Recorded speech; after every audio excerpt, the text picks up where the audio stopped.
রাজধানীর বিভিন্ন এলাকা থেকে সকালে মিছিল বের করেন ব্যাটারি চালিত রিকশা চালকরা।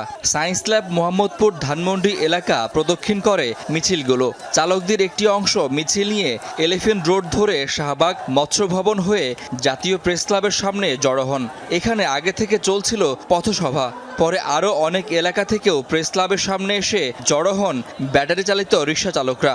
একটাই দাবি যে আমাদের অটো চালাবাদিক আমার ছেলে মেয়ে নিয়ে দূরে ডাল ভাত খাই বেঁচে থাকি। 4টে বাচ্চা, আমার সন্তান, আমার বউগুলো আমার না খায় থাকবো।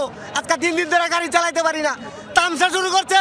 এই রিক্সা দিয়ে আমরা আহত নিহত মানুষকে আমরাই বহন করেছিলাম। অবস্থানের কারণে প্রেস ক্লাবের সামনের সড়কে যান চলাচল বন্ধ হয়ে যায়। ভোগান্তিতে পড়েন এই সড়ক ব্যবহারকারী যাত্রীরা। নাগরিকরা সমস্যার যৌক্তিক সমাধান প্রত্যাশা করেন। এইভাবে আসলে সবাই যদি আন্দোলন করতেই থাকে তাহলে আমরা কিভাবে চলবো রাস্তাঘাটে? না ছাড়াটাই ভালো। ওনারা মেন রাস্তায় উঠটা অনেক করে বুঝছেন, গাড়ির লোকে পারাপারি করে। কিন্তু আমাদের একটা পরীক্ষা যদি অ্যাটেন্ড না